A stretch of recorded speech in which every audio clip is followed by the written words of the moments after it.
Introduction. Welcome to the United Nations Police English Language Assessment. This assessment consists of two parts, the reading comprehension and the audio comprehension. The instructions to both parts will be clearly explained before we commence. The use of any computer devices, microphones, books, external notes, or assistance from others is not permitted. We expect full compliance and good conduct during this test. Any candidates who fail to observe appropriate conduct will be excluded from the assessment process, and the incident will be communicated in writing to the authorities of the member state concerned and to the SAAT coordinator in the UN Police Division. Part 1 is the reading comprehension. You will be given a mission-related story with a question and answer sheet which contains 10 questions related to the key facts of the story. You will also be given a blank sheet of paper for your note-taking. Any notes that you take on the blank sheet you are allowed to keep throughout the exam. Read the text very carefully. You may write on the test as you wish. You will not be graded for any marking made on the test itself, only on the question and answer sheet. After reading the test, answer the 10 questions on the question and answer sheet. Be sure to include the entire key fact in your answer. It is not necessary to write in grammatically complete sentences. It is highly recommended that you use the blank sheet of paper for important notes from the reading. These notes will be essential for Part 2 of the assessment. You will be able to keep only the sheet of paper with your notes for the second part of the exam. Keep the test and question and answer sheet face down until you are asked to start. You will have 20 minutes to complete the reading comprehension. The instructor will indicate when these 20 minutes begin. The instructor will then announce when there are 5 remaining minutes and when there is 1 final minute. After the 20 minutes have passed, the instructor will collect the reading test and the question and answer sheet. You will keep the written notes that you made on the blank sheet of paper for the second part of the assessment. Please write your full name, your individual test serial number, and other details clearly in the space provided on the question and answer sheet you receive. Good luck.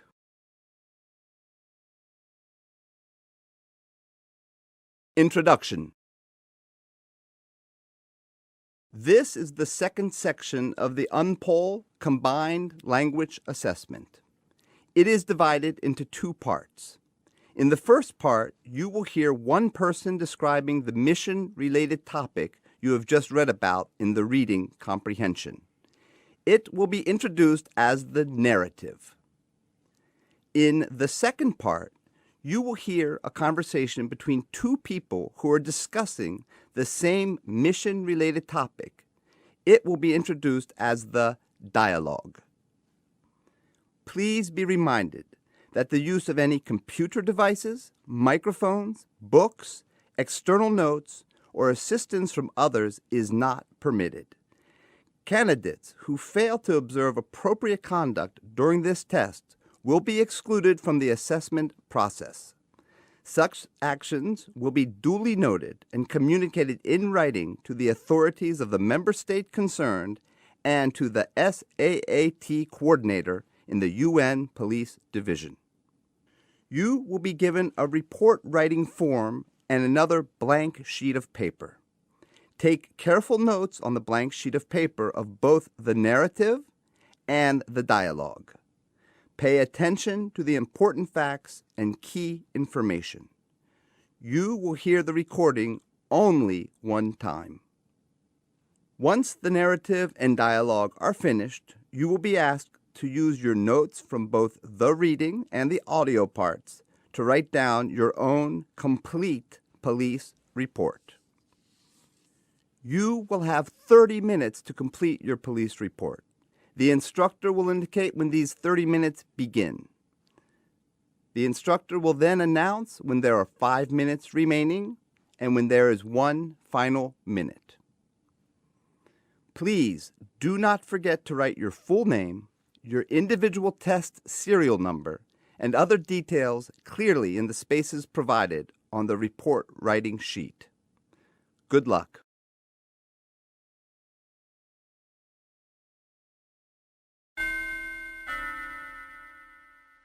Narrative. Reference is made to the death of ELVER Bimoli, reported on the 24th of September, 2011. On 28 September, Katrina Roku's mother reported to the police station. She stated that her daughter was involved in the crime, but was scared and refused to talk about the incident. Katrina's mother asked police for help. The investigation team accompanied Katrina's mother to her flat. Katrina looked scared, but finally agreed to reveal the details of the incident that she was involved with on the 21st of September. Katrina stated that ELVER was planning to buy a car the next day and wanted his friends Marco and Peter to come with him. At midnight, all 4 of them left the club and went to ELVER's flat, where they drank whiskey and listened to some music. ELVER showed them a picture of the BMW vehicle he had, which he planned to buy for €9,000. He took this photo out of a wooden box that also had money and jewelry in it. He gave Katrina a golden ring. They shared more drinks, and ELVER became very drunk. He had trouble standing, slipped and fell to the floor, hitting his head on a corner of a metal table. ELVER got cut and started bleeding, but he told everyone he was fine. He refused any assistance and asked to leave him alone. Peter grabbed the money and jewelry from the box, and they went away. Katrina stated she wanted to call for help, but the brothers forced her to go with them. They argued in the parking lot, and Peter threatened to kill her if she did not get into the car. They got into a white Mercedes belonging to Marco. Peter gave Katrina the necklace and bracelet, but kept the cash with him. She was scared because Peter threatened to kill her if she talked to anybody about this incident. Katrina called ELVER's house several times the next day and only got a busy signal. Katrina said she was expecting the 2 brothers to come to Aloe Club at about 2200 hours tonight. The police operation was organized in the Aloe Club. Marco and Peter came to the club at about 22:30 hours and were arrested. The prosecutor was informed about the incident and initiated the formal investigation. Katrina was interviewed again the next day.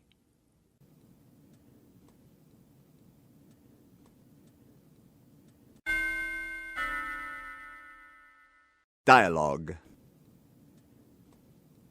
Police officer, I am conducting an interview in reference to the death of ELVER Bimoli at the Copper Street apartment building on 22nd September. Please state your name and address for the record. Suspect: Katrina Roku, 27 Park Road. Were you with ELVER on the night of 21st September?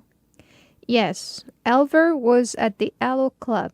He came in about 9 o'clock in the evening and had some drinks.